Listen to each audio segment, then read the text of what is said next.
picture a room. It isn't grand, it isn't beautiful. It's just a room with stone walls, a narrow window, and the smell of dampness, a scent that seeps into your clothes so deeply that neither water nor time can wash it away. Florence, 1513. Outside, a city that hasn't yet forgotten the scent of blood after the latest coup. Inside, a man of 54.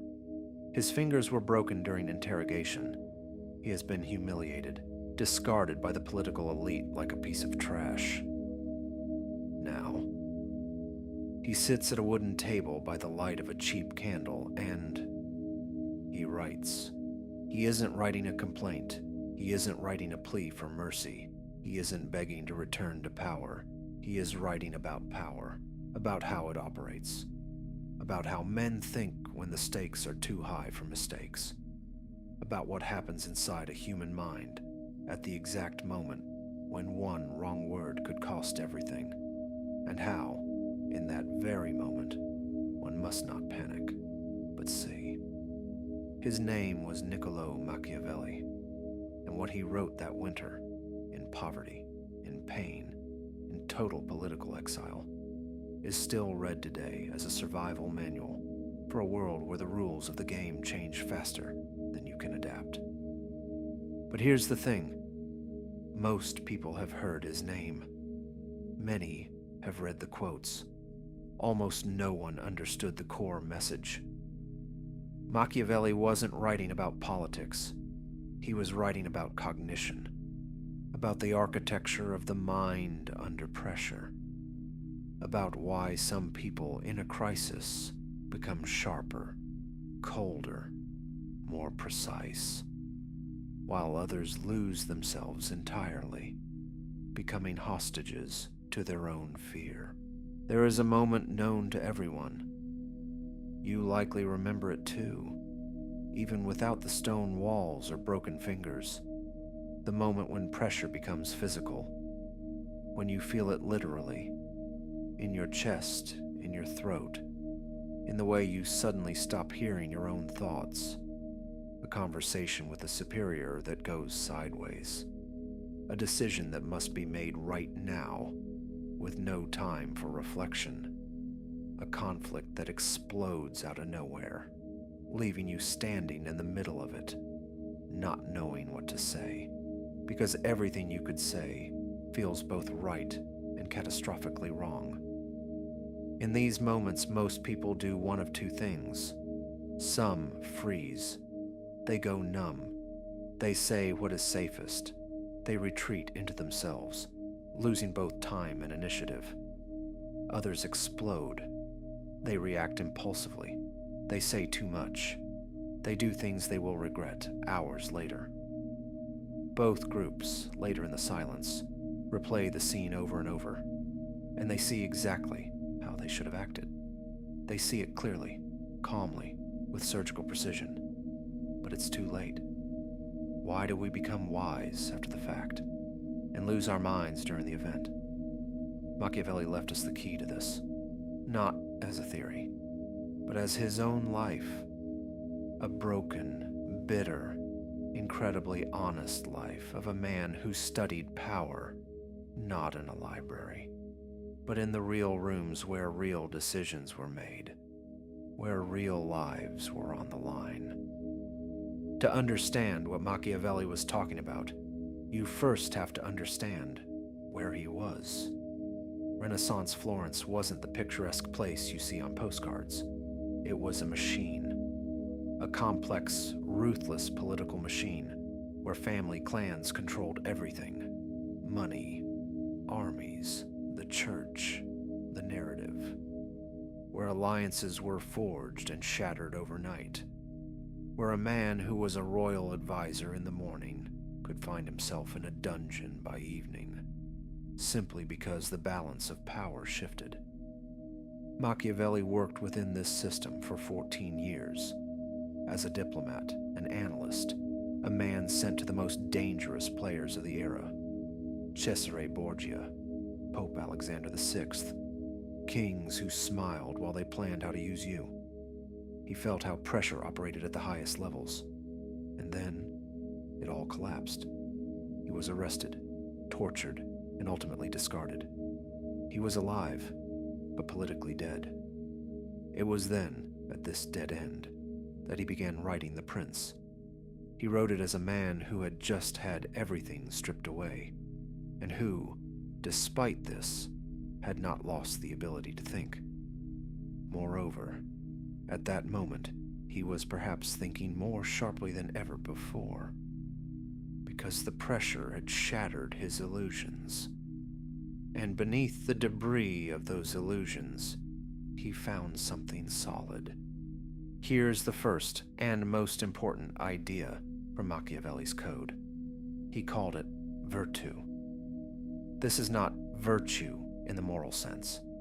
It is a quality of the mind, the ability to see a situation as it truly is, not as you want it to be, but as it is right now, with all its uncomfortable angles and unpleasant truths. It sounds simple. No, try doing it when you are afraid. Pressure doesn't make people stupider, but it narrows their perception. Neurobiologists call this stress-induced tunnel vision. Under pressure, the brain begins to block information, letting through only what seems immediately threatening. You stop seeing the whole picture. Machiavelli saw how brilliant men made catastrophic decisions, not because they lacked information, but because in the moment of pressure, they stopped perceiving it. They reacted to their fear, not to reality. His antidote was harsh. Before reacting, ask yourself not, how do I feel? But what is actually happening here? Separating these two questions. That is virtu. The year is 1502. Cesare Borgia, one of the most terrifying men of his time, a military genius with zero moral compass. Several of his commanders formed a conspiracy against him. Borgia found out. He knew the plot existed and that his closest subordinates were involved. In that moment, most in his position would have acted predictably. Immediate arrests, public executions, a demonstration of force. That would have been a fear response disguised as strength. Borgia did something else. He invited the conspirators to dinner, personally, with a smile, with talk of mutual interests. He allowed them to believe their secret was safe. For a few more days, one more chance to relax. And when the moment arrived, he arrested them all at once, in a single night, without noise and without panic. Machiavelli was present for this. He wasn't struck by Borgia's cruelty. That was the norm. He was struck by the coldness of his mind, the ability of a man under existential pressure, not just to avoid panic, but to think several steps ahead, to see strategy, not reaction. Machiavelli didn't say you should be Borgia. He said that pressure distorts perception, and the first step to clear thinking is admitting to yourself, right now, my mind is operating in a high interference environment. Right now, my first reaction is likely dictated by fear, not reality. There is a second principle of the code. Machiavelli wrote about what he called fortuna, luck, fate, circumstances beyond your control, and he said it straight.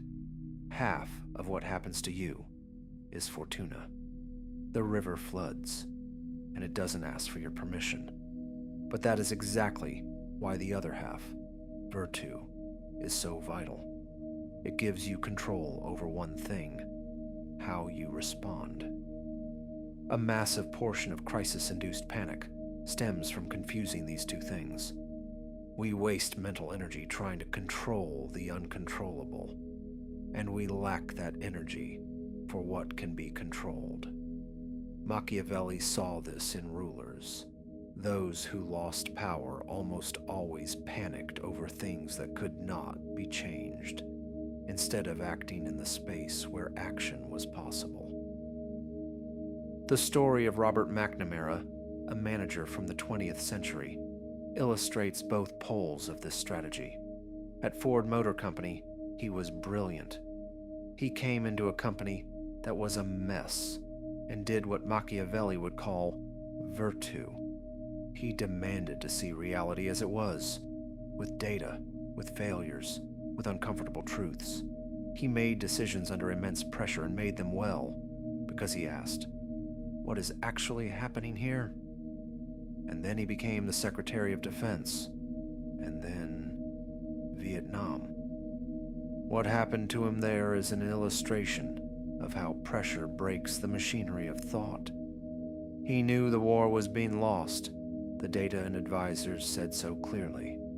But the pressure of politics, reputation, and the system forced him to see not reality, but what he needed to believe.